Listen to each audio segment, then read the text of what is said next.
बोलिए सच्चिदानंद भगवान की जय, सद्गुरुदेव भगवान की जय। ओम स्वस्ति न इंद्रो वृद्धश्रवः, स्वस्ति नः पूषा विश्ववेदाः, स्वस्ति नस्तार्क्ष्यो अरिष्टनेमिः, स्वस्ति नो बृहस्पतिर्दधातु। ओम शांति शांति शांति। सच्चिदानंद भगवान की जय, सद्गुरुदेव भगवान की जय। देखिए ये जो ज्ञान है ये कहाँ ले जाता है आपको? मोक्ष की तरफ। एक जो आप कथाएं सुनते रहते हैं उसमें इच्छा जगाई जाती है कि आप दर्शन के अभिलाषी हो। जैसे तुमने दर्शन किए ना, जैसे प्रहलाद ने दर्शन किए, ऐसी सबकी इच्छा जागती है कि हमें भी भगवान के दर्शन हो जाए, हम भी उस जगह पहुँच जाएं जहाँ ध्रुव और प्रहलाद पहुँचे। लेकिन एक और है रास्ता जिसको ज्ञान मार्ग कहते हैं।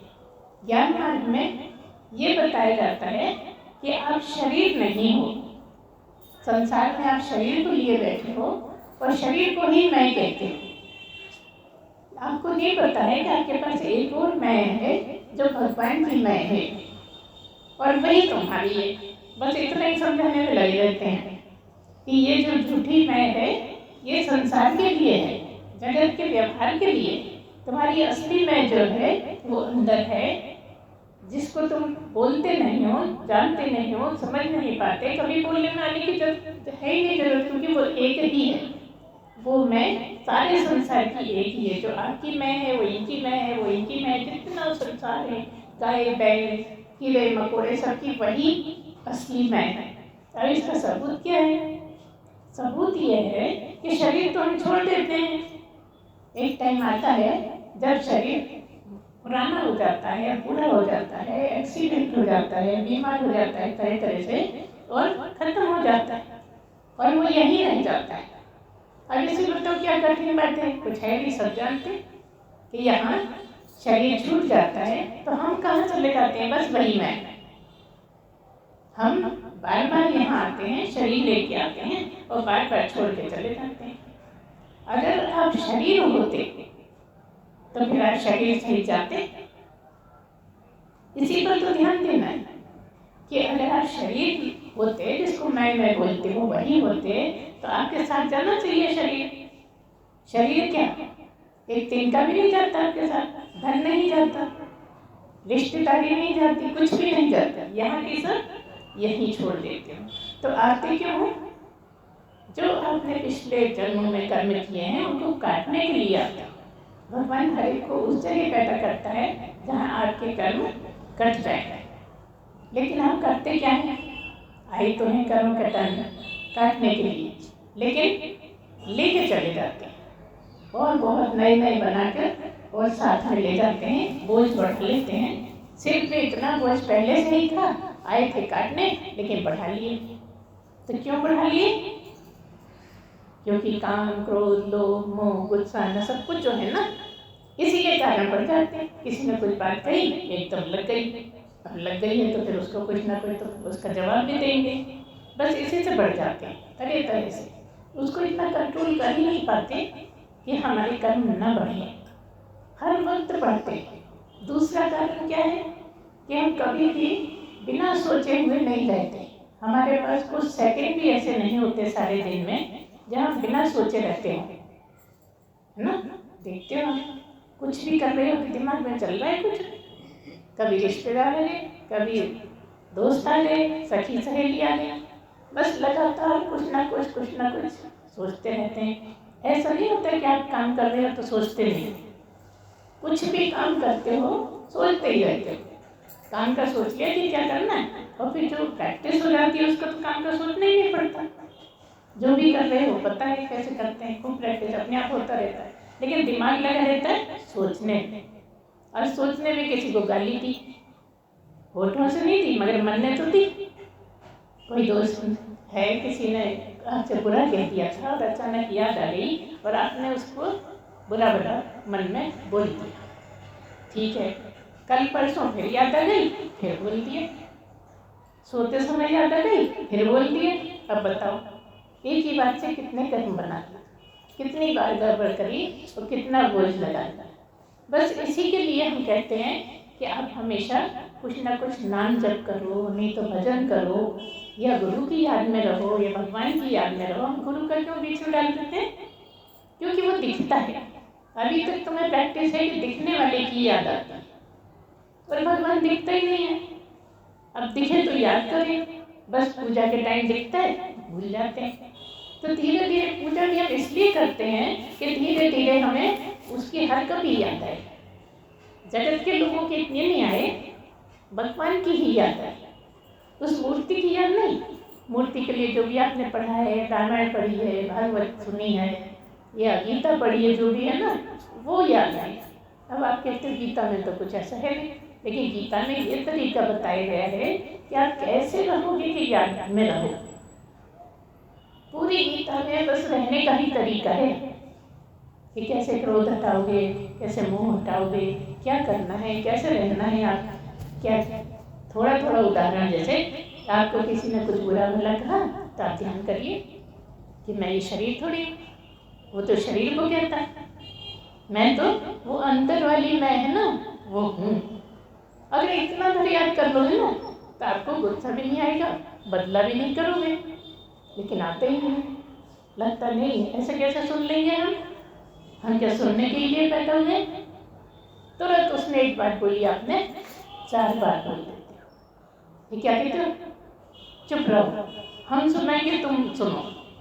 हर किसी का अर्थ है कि हम तो बोल सकते, तुम नहीं बोल सकते। तो आप इस तरह से हर चीज़ को समझिए कि कैसे आप भगवान में रह सकते हो। ज़्यादा से ज़्यादा भगवान में कैसे रहो कि आपके कर्म ना बने। विशेष नजर कहाँ रहे?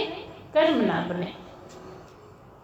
अब आपने कर्म बनाए नहीं, बहुत कम कोशिश कर करके बहुत कम बने, और जिसके लिए भगवान ने भेजा है उसने परिस्थितियाँ ऐसी दी हैं कि वो कर्म कटेंगे ही, है ना। सब जो रिश्तेदार हैं, किसी माँ का फर्ज निभा रहे हैं, पिता का फर्ज निभा रहे हैं, पास पड़ोसी का निभा रहे हैं, सबका निभा रहे हैं, तो वो तो कट ही गए और नहीं बने नहीं।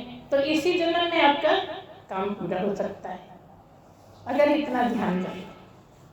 तो बस लगातार यही हमें बताना रहता है कि आप ये शरीर नहीं हो, आप तो क्या हो? आत्मा ही। आत्मा की बात है, अंदर क्या है? आत्मा है। तो एक मन भी है, एक आत्मा भी है। मन फंसाता है, आत्मा छुड़ाती है। अगर आत्मा की याद में रहोगे, ये जो सब नाम है ये आत्मा के ही हैं।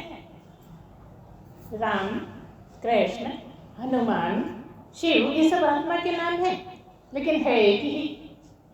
अलग अलग शरीरों में जो आत्मा बैठी है, कृष्ण के शरीर में जो बैठी है वो कृष्ण कहलाती है। अब आप लोग खाली शरीर में, रूप में, नाम में अटके रह जाते हैं, उसी का सोचते हो, वो भी अच्छा है, सोचने बुराई नहीं, क्योंकि पहले वही जरूरी। पहले आदत डालने के लिए उसी का ध्यान करना पड़ेगा, भक्ति करने पड़ेगी। जब भक्ति आपकी अच्छी हो जाएगी तब ज्ञान में मन लगेगा। और ज्ञान क्या कराता है? ज्ञान मोक्ष प्राप्त कराता है। भक्ति में दर्शन की इच्छा है और ज्ञान में मोक्ष होता है। मोक्ष का मतलब ये है कि आप बार बार जो पैदा होते हो, मरते हो, पैदा होते हो, मरते हो। जब पैदा हुए तो निश्चित हो गया कि मरूंगे भी, कोई भी आया है तो जाएगा ही जाएगा, उसको कोई रोक ही नहीं सकता। जो भी बना है वो बिगड़ेगा ही। नया मकान बना, चमाचम चमक रहा है, खूब खुशी हो रही है, 12 बजे तक जगोगे, 1 बजे तक जगोगे, फिर क्या होगा? जगते ही रहोगे। मकान रखा है अपनी जगह, आप तब भी सो जाते हैं। धीरे धीरे धीरे धीरे पुराना हो जाता है। एक समय आता है बहुत ज़्यादा पुराना हो जाता है, और भी टाइम होता है तो कभी कभी झड़ने भी लगता है, गिरने लगता है। मतलब कि जो भी चीज़ है वो एक दिन खत्म हुई। इसी तरह मनुष्य की ये भी चीज़ जैसा ही है, जो शरीर है वो भी एक चीज़ जैसा ही है। बड़ा सुंदर सा छोटा सा बच्चा आया, धीरे धीरे बड़ा हुआ, किशोर अवस्था आई, जवान हो गया, अधेड़ हो गया, बूढ़ा हो गया, खत्म हो गया। लेकिन आप खत्म नहीं हुए। बस इतनी ही बात दिमाग में रखनी है कि मैं कभी खत्म होता ही नहीं, मुझे कोई खत्म कर ही नहीं सकता, मैं कभी मरा ही नहीं, मैं सदा से हूँ और सदा रहूँगा। ये मुख्य बातें हैं जो आपको दिमाग में रखनी है कि मैं कभी भी खत्म हुआ ही नहीं। हाँ, मैंने शरीर बदले हैं, बहुत से शरीर लिए हैं, गलत काम किए हैं तो उनको बताने के लिए, क्योंकि यहाँ पर तो मुझे गुस्सा आ जाता है, यहाँ मैं किसी के सुनने को तैयार नहीं हूँ। इसलिए वो कर्म काटने के लिए भगवान ने हमें नीचे के जन्मों में भेजा है। नीचे के जन्मों का आपका कोई जोर नहीं है उस पर, किसी भी जानवर पे उसका अपना कोई जोर नहीं। जैसे भगवान चलाता है वैसे होता रहता है। कई बार ऐसा होता है प्यास के कारण ही मर जाते हैं जानवर, है ना। कई बार उनको बहुत परेशानी आती है और ऐसे गिर जाते हैं, बेहोश हो जाते हैं, खत्म हो जाते हैं। ये हालत भी होती है। आपने बहुत देखा होगा, आजकल तो टीवी का ज़माना है, सभी देखते हैं। एक जानवर को कोई दुम की तरफ से खींच रहा है, कोई सिर की तरफ से खींच रहा है। तकलीफें सोचिए क्या क्या तकलीफें होती हैं। उससे तो आप लाख गुने अच्छे हो ना। सोचिए उनकी क्या हालत, हर वक्त हर सांस में डर बना रहता है कि कहाँ जान बचाने के लिए छूट जाए। अब मनुष्य जन्म मिला है तो व्यर्थ गवा देते हैं। मनुष्य जन्म में तो आप आवागमन से छूट सकते थे। आया है तो जाएगा। अभी बात क्यों कही हमने कि ये मोक्ष ऐसी एक जगह है जहाँ आना जाना खत्म हो जाता है। जो बार बार आते हैं, कष्ट झेलते हैं, नीचे की योनियों में जाते हैं, बहुत नर्क जैसी हालत रहती है। तो वो अगर हम इस पर ध्यान लगाएं और हम शरीर को जीते जी छोड़ दें, इसलिए हम कहते हैं कि जब आप सुनते हो तो बिल्कुल ऐसे सुनो, इतने एक हो जाओ कि जैसे आप और गुरु माँ अलग ही नहीं है।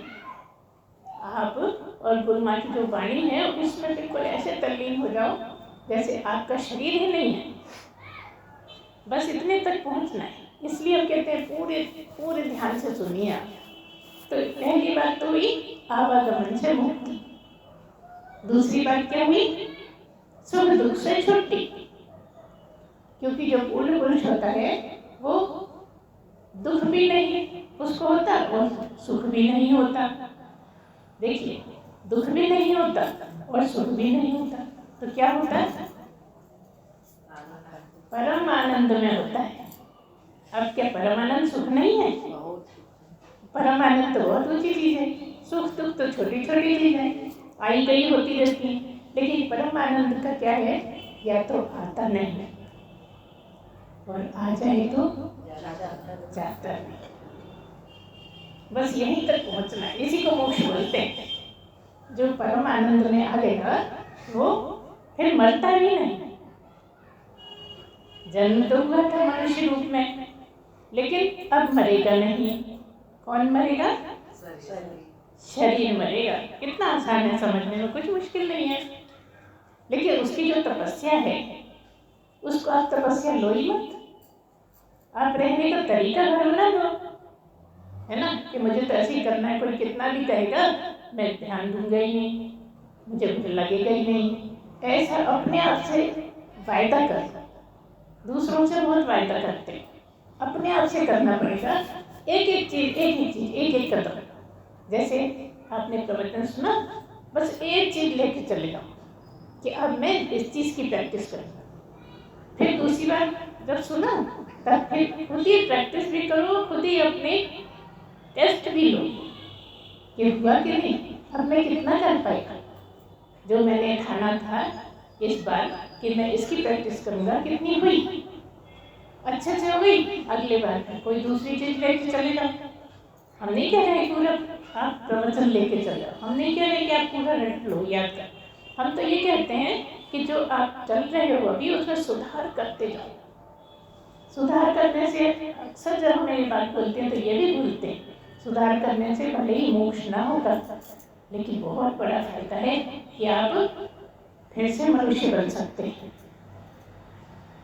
अभी क्यों नीचे जाना पड़ेगा? क्योंकि हमने सुधार नहीं किया। अभी हम अपने को संभाल नहीं पा रहे हैं, कुछ भी करते रहते हैं, ध्यान ही नहीं रहता कि हम मनुष्य बन के आए थे के लिए। तो अब जो बन गए हैं तो उसके लिए जाना पड़ता है। यहाँ पे तो हम तैयारी नहीं है ना झेलने के लिए, सहने के लिए। इसलिए ऐसी जगह ले जाता है भगवान जहाँ आपको सहना ही पड़ेगा। वो ऐसी परिस्थितियों में ले जाता है जहाँ आप कुछ कर ही नहीं सकते, आपका बस ही नहीं चलता वहाँ। इसलिए आपको नीचे जाना पड़ता है। अगर आप ये मनुष्य जन्म को संभाल लो तो बार बार मनुष्य बनोगे और जब तक मोक्ष नहीं होगा तब तक चलता रहेगा। देखिए भरत का आपने सुना है, क्या सुना है? एक बार आसक्त हो गए थे, हिरण से आसक्त हो गए थे। उसको ज्यादा नहीं बता, बहुत सुने हुए भागवत में कि भरत जो थे ऋषि भरत, वो एक छोटा बच्चा नदी किनारे वही उसी टाइम जन्म लिया था, उसकी माँ मर गई थी। ये दया करके छोटे बच्चे को ले आए थे, हिरण के बच्चे को, और उसको दूध पिलाना, उसको प्यार करना, उसको ध्यान रखना, पूरे टाइम उसी को देखते रहते थे। कुछ शास्त्र पढ़ भी रहे तो बार बार देख ले, ठीक तो है ना। अब इतनी आदत पड़ गई जो बड़ा हो गया तो उसी में ध्यान लगाए, अच्छी ऊंचाई पे पहुंच गए थे, लेकिन तब भी एक चीज नहीं उनको विचलित कर दिया। इतने ज्यादा विचलित हो गए कि मर गया तो परेशान हो गए। सोचिए ऋषि थे, इतने ऊंचे उठ गए थे, तब भी ऋषि होना ही था उनको कि ये सब पंगा लग गया। उसके लिए उनको हिरण के जन्म में जाना पड़ा, एक कर्म काटने जाना पड़ा। देखिए, और यहाँ आपको मौका कितना है, कोई सदगुरु से सुनने को मिल रहा है कि यहीं के यहीं हजारों कर्म करते हैं। ये विशेष बात है कि अगर आप नहीं सुनते हैं तो नीचे जाके एक एक कर्म, एक एक जन्म। सोचिए यहाँ इसी जन्म में करोड़ों कर्म कट रहे हैं, और अगर यहाँ नहीं आपने मौका दिया तो कितने कर्म होंगे कोई गिनती नहीं है। क्योंकि जो सत्संग नहीं सुनते तो बहुत ज्यादा देर लगे पड़े, कितने करोड़ों सालों जाए तब कहीं आएगा फिर से, जब कट जाएंगे। और सत्संग सुनते हैं तो यहीं बैठे बैठे एक बार के सत्संग में आके हजारों कर्म कर सकते हैं। अब कई लोगों का कहना होता है कब तक कटेंगे, इतने दिन से तो सुनना ही, कटेंगे, हर दिन बनाते रहते। आप अपना सुधार करते ही हैं, जो हम कोशिश करते हैं रहने का तरीका बदलो, वो करते नहीं हो, इसलिए बनते हैं। अगर आप वो करो तो आपका तो इसी जन्म में पक्का है, कोई मुश्किल है ही नहीं। लेकिन वो बातें यहाँ तो बड़ी अच्छी लगती हैं, लगता है सही है, ऐसे ही होना चाहिए, लेकिन जैसे बाहर निकले सब भूल जाते हैं, फिर धीरे धीरे फिर वही तरीका। इसलिए हम कह रहे हैं कि एक बार में बस एक बात लिख जाओ कि अब हम ऐसा कर लें।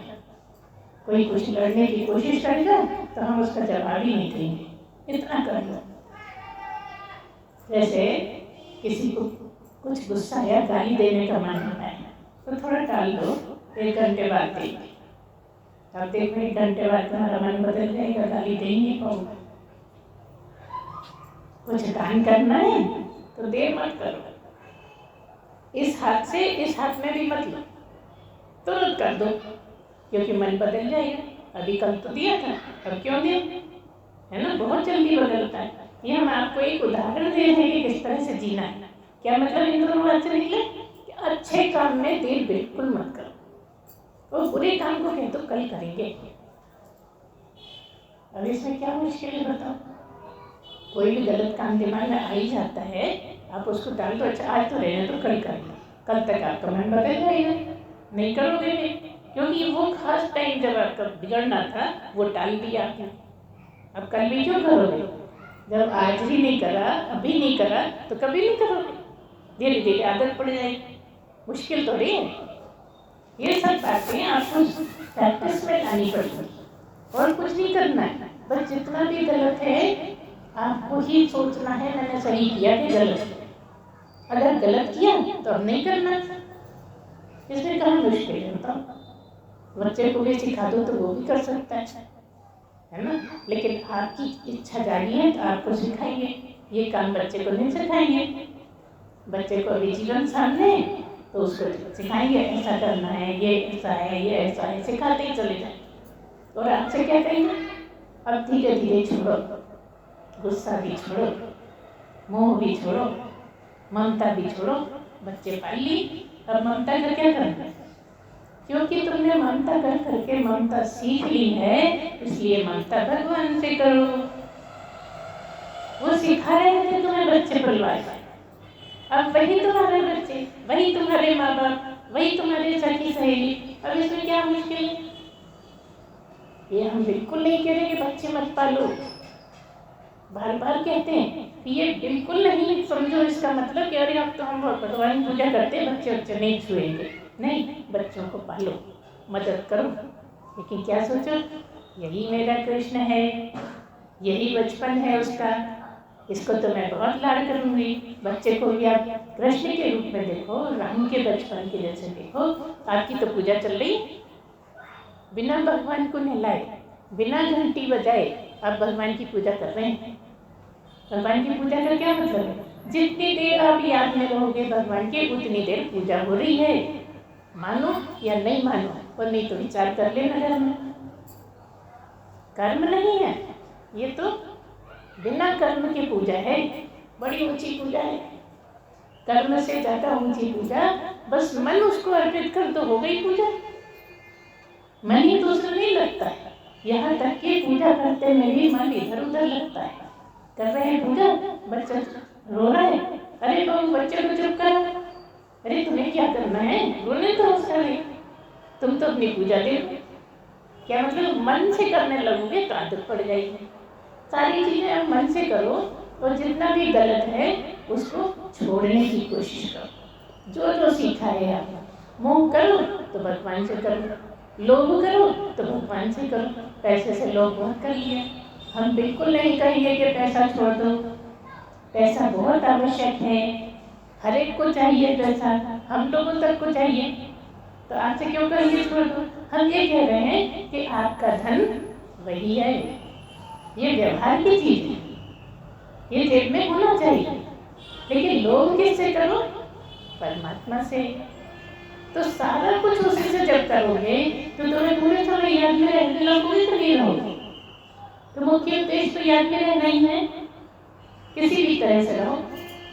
कभी भजन कर लो, कभी कुछ बोल बोल के कर लो, अकेले हो उससे बातें कर लो, क्योंकि सखा भी तो वही है ना? तुम ही हो माता, तुम ही हो पिता, और सखा भी तुम ही। तो सखा से बात करो ना, सबसे बड़ा सखा हो। माता का भी माता हो, पिता का भी पिता हो। अब इसमें कुछ गलत हो तो बोल देना, कुछ भी बोलती हैं, कुछ ऐसा लगता हो तो बिल्कुल बोल सकते हैं, हम छूट देते।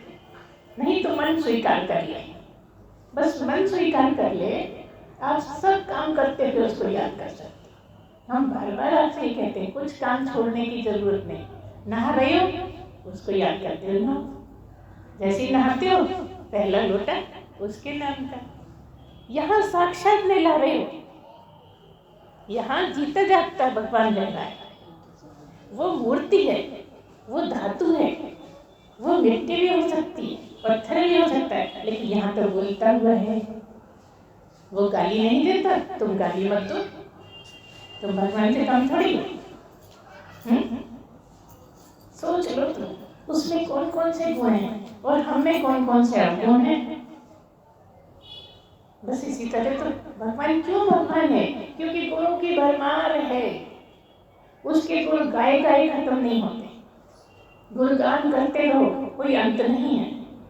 और हमारे लाइन लगी पड़ी है अब गुणों की, किताब भर जाएगी, जैसे विष्णु सहस्त्र नाम हमारी अवगुणों का सहस्त्र हो जाएगा। बस इतना ही है कि अपने गुण देखो और उसके गुण देखो।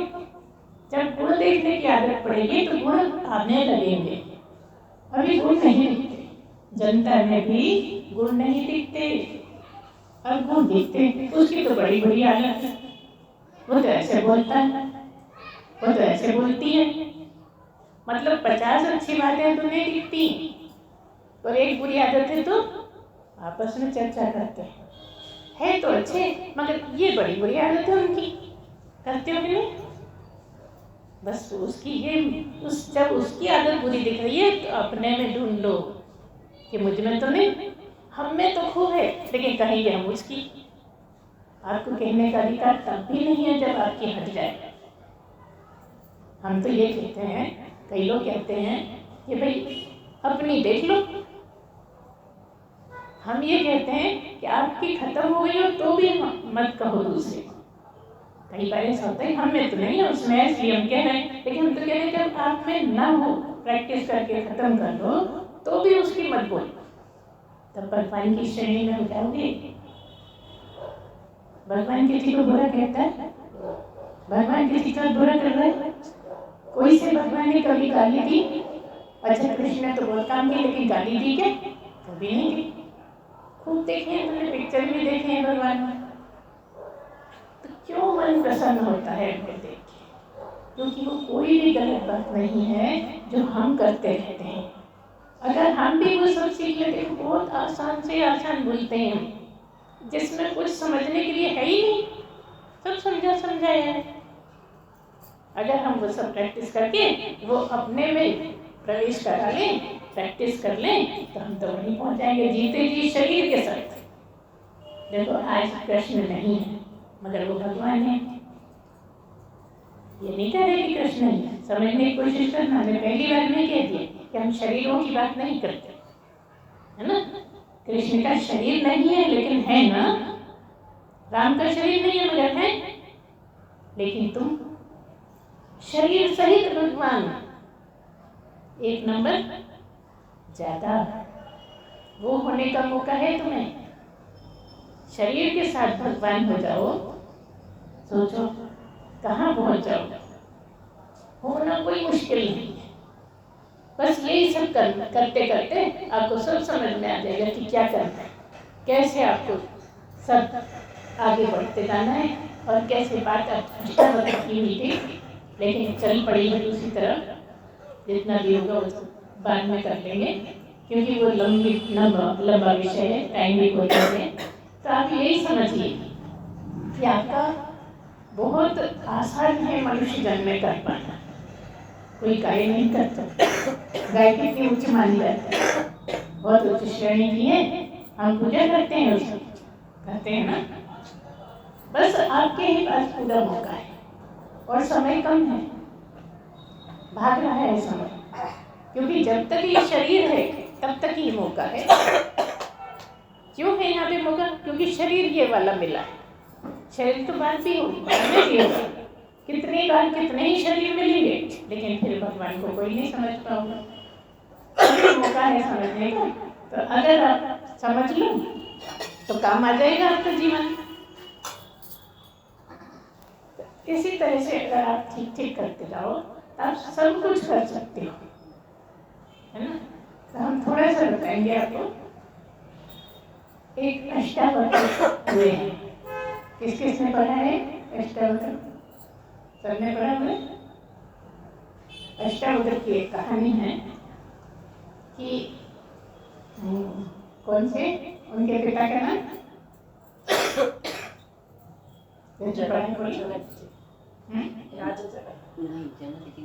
पिता नहीं थे, किसी को भी नहीं मेरे को ध्यान है लेकिन मैं वो चलिए आपको ऐसे बताते हैं। ठीक है, हम तो बहुत भूलने लगे हैं, ज़्यादा याद नहीं रहता। तो अष्टावक्र के जो पिता थे, ठीक है, जो पिता थे वो बहुत ग्रंथ पढ़ते रहते थे, शास्त्र पढ़ते रहते थे, अच्छे संस्कृत के ज्ञाता थे, काफ़ी अच्छी स्थिति थी उनकी। तो उनकी पत्नी जो थी वो गर्भवती थी।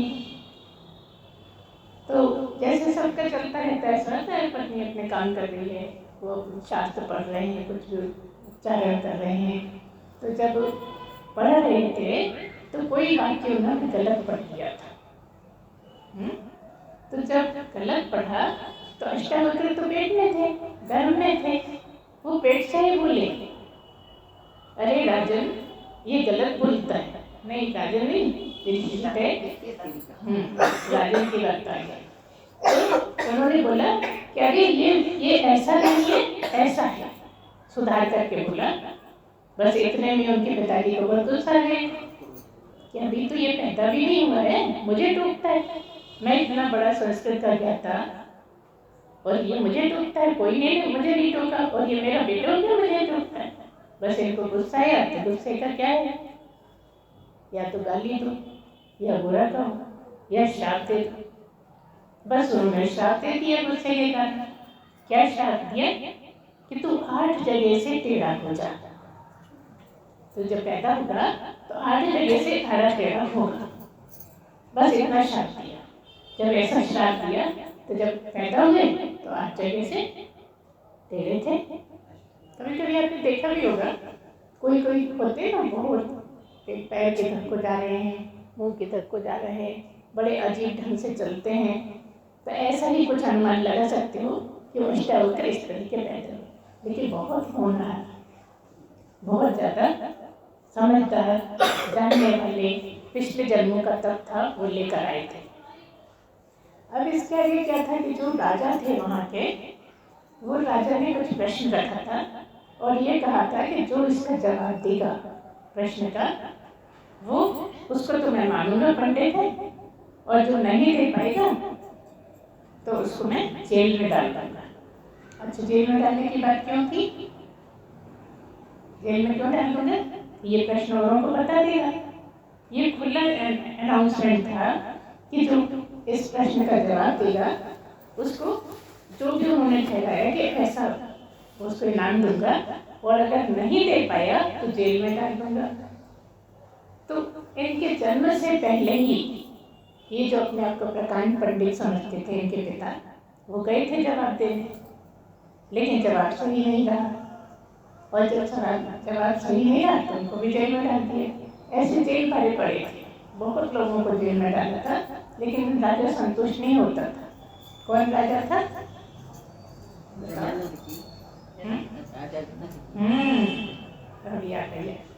राजा जनक थे जिन्होंने ऐसा किया था। अब जब ये पैदा हुए, स्कूल जाने लगे, कौन? अष्टावक्र। जब स्कूल जाने लगे तो बहुत दिमाग तेज था इनका, तो बच्चों को खूब बताते थे कुछ भी, जो कुछ किसी समस्या तो खूब समझदारी जैसे बड़ों जैसी बात करते थे। यहाँ तक कि जो टीचर होते थे उनको भी सिखा देते थे, टीचर के भी टीचर बने रहते थे। बहुत ज़्यादा होशियार थे ना, तो वो सब सीखे पढ़े ही आए थे, पैदा ही हुए थे सीखे पढ़े। तो इतने समझदार थे और हर कभी बताते रहते थे। डॉक्टर उसको, टीचर को भी टोकते रहते थे, बच्चों को भी बताते रहते थे, अरे ये सवाल गलत है, ये ऐसा होगा, ऐसा होगा, इस दिन में चलता था। तो एक बच्चे ने उसको ताना कसा, कहा अरे इतना अपने आप को होशियार समझता है तो चल ना राजा की जवाब दे और अपने पिता को छुड़ा ले। इसको तो पता ही नहीं था कि मेरे पिता जेल में है, कभी माँ ने बताया ही नहीं था। अब जब ये बात वहाँ से सुन के आया तो माँ से बोलने लगा, माँ मेरे पिता कहाँ है? कहते अरे रहने दे, तू तो खेल। नहीं माना, बहुत जिद करने लगा जैसे बच्चे करते हैं। और जब ज़्यादा ही जिद करी उसने तो माँ ने बता दिया कि ऐसा ऐसा है, राजा ने ऐसे कुछ प्रश्न रखे हैं, उसका जो जवाब दे देता है वो तो जेल नहीं जाएगा, और जो जवाब नहीं दे पाता उसको जेल में डाल दिया जाता है। तो तेरे पिता गए थे जवाब देने, नहीं दे पाए, इसलिए जेल में। तो कहने लगा मैं जाऊंगा जवाब देने। कौन? अष्टावक्र कहने लगे कि मैं जवाब देने जाऊंगा और अपने पिता को छुड़ा लाऊंगा। माँ ने मना करा, अभी तो तू बहुत छोटा है, अभी कहाँ जवाब देने जाएगा। लेकिन वो माने नहीं, जिद पे अड़े रहे कि नहीं मैं जाऊंगा, मैं छुड़ा के लाऊंगा। बहुत जब जिद करी तो माँ को मानना पड़ा। कई बार बच्चे जब बहुत ज़्यादा जिद करते हैं तो मानना ही पड़ता है कि भाई ठीक है कर लेना। तो अब डर तो था कि पिता तो पहले ही है जेल में, ये भी जेल में चला जाएगा। लेकिन उसको अपने पे बहुत भरोसा था कि मैं जवाब दे सकता हूँ। तो इस तरह से जब उसने बहुत जिद करी तो माँ ने कहा ठीक है जा। अभी कितने साल के हैं? 12 साल के। 12 साल के हैं ये अष्टावक्र, और बड़ी बड़ी बातें करते हैं, ज्ञान की सब बातें करते हैं, क्योंकि पिछले जन्म की तपस्या है इसलिए उन्हें सब याद है। जाते तो स्कूल थे लेकिन ज्ञानी बहुत थे पहले से। मतलब एक ही हुए हैं जो पैदाइशी ही ज्ञानी हैं। गुरु जो हैं वो अष्टावक्र पैदा होने से पहले से ही ज्ञानी, तभी तो उन्हें सुधार भी किया पेट में रहते हुए। तो ठीक है भाई, गए वो जब जाने लगे रास्ते में तो क्या हुआ, ये घर से जा रहे थे, सामने से राजा की सवारी आ रही थी। कौन राजा? जनक, है ना? राजा की सवारी आ रही थी। राजा के साथ तो बहुत सारे लोग होते हैं, अंगरक्षक भी होते हैं और बहुत से अस्त्र शस्त्र भी लिए रहते हैं, जैसे बहुत से लोग थे। अब ये जब चलते थे तो 8 जगह से मुड़ेंगे तो उचक के चलते थे, जैसे भी चलते होंगे। तो लोग हंसते भी थे इनका चलना देख के।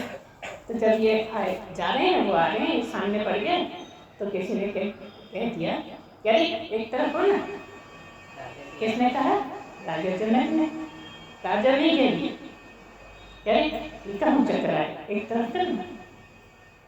तो ठीक है, उन्होंने तो बोल दिया। लेकिन ये ज्ञानी बहुत थे, तो इनका सोचना ऐसा था कि राजा को ऐसा नहीं बोलना चाहिए। कोई अपंग है, कोई लंगड़ा लूला है, कोई गरीब ज़्यादा परेशानी में है, उसको राजा को नहीं बोलना चाहिए, राजा को तो संरक्षण देना चाहिए, ऐसा इनका सोचना था। तो इस तरह से वो आगे चले। वो उधर से रास्ते जाने लगे और सवारी उधर जा रही थी। ये कहाँ जा रहे थे? राजा के प्रश्नों का जवाब देने जा रहे थे राज्यसभा में। तो ये वहाँ पहुँचे। अब जब इसने ऐसा टोक दिया जोर से, किसने? अष्टावक्र ने, कि ये राजा की गलती, राजा ने गलत करा, ऐसा नहीं करना चाहिए, क्योंकि उन्हें तो सब नियम कानून मालूम थे, पेट से ही मालूम थे। अब ये वहाँ जाके बैठ गए राज्यसभा में, राजा की जो सभा थी उसमें जाके बैठ गए। राजा जब आए तो कहीं जचा रहे थे ना, जब लौट के आए सभा लग गई। तो बहुत से लोग पहले से आके बैठ जाते हैं, बाद में राजा आता है, बाद में गुरु आता है प्रवचन करने के लिए, इस तरह से राजा बाद में आता है, सब सभा सज जाती है। तो पूरी सभा सज गई और ये पहुंचे नहीं थे सभा में। पूरे सभा में जो आने थे सब आ गया, राजा भी आ गया। जब राजा भी आ गया तब ये उन्होंने प्रवेश करा, इसने अष्टावक्र में। जब अंदर प्रवेश करा तो सबका ध्यान उनकी तरफ चला गया। सब तो नॉर्मल चलते, वो बड़े अजीब ढंग से चल रहे थे, तो सब उन्हीं को देखने लगे। और चलते चलते जैसे सीट खाली पड़ी थी, एक चेयर खाली पड़ी थी, उस पर बैठना था, तो इन्हें ऐसे बड़े अजीब ढंग से उचक के बैठे। और जैसे ही बैठे उचक के कुर्सी पे, तो सारे लोग जितने बैठे ठहाका मार के हंसे, खूब जोर से ठहाका मार के हंसे। अरे ये कैसा नमूना है, ये ज्ञान की बात करेगा, ऐसे ये सोच के सबके सब हंसे। तो जब सब हंसे तो अष्टावक्र भी खूब ठहाका लगा के हंसे। जब सब हंस चुके, सब तो एक साथ हंसे, जैसे ही उसने उचक के ऐसी लीला दिखाई तो सब हंसे। अब जब सब हंस लिए तो ये खूब जोर से हंसे अकेले। राजा का ध्यान दे, अरे ये कैसा, ये हंसता है। तो उन्होंने कहा राजा ने कि सब हंसे वो तो ठीक है, मुझे समझ में आया, लेकिन तुम क्यों हंसे? बता, ऐसा कोई कर सकता है? कोई ज्ञानी कर सकता है?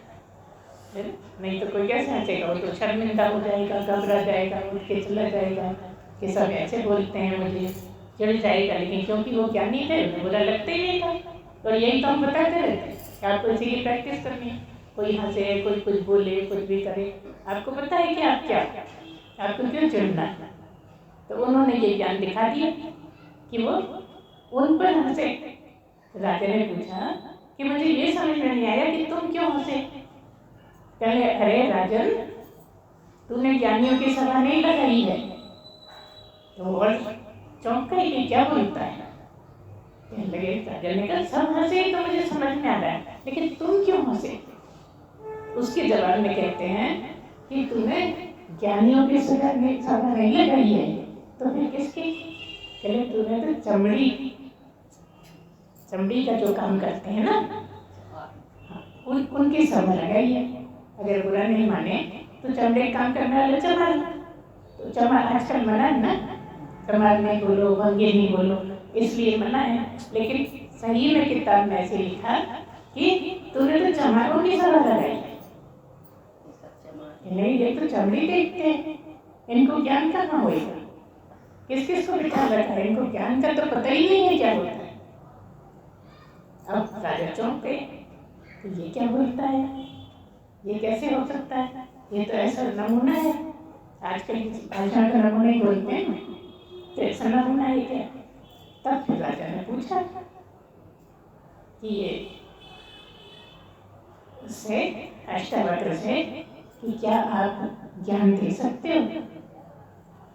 तो उसने जवाब दिए, उन्होंने कहा कि हाँ, मैं अभी तुम्हें ज्ञान दे सकता हूँ। ज्ञान का मतलब क्या बताया अभी आपने? ज्ञान की पूर्णता मतलब मोक्ष प्राप्त होना, है ना? तो राजा जनक जो थे वो बहुत ज्यादा इच्छुक थे कि मैं मोक्ष को प्राप्त करूँ। अभी मैंने मनुष्य का जन्म लिया है, इस जन्म में मुझे मोक्ष प्राप्त करना चाहिए।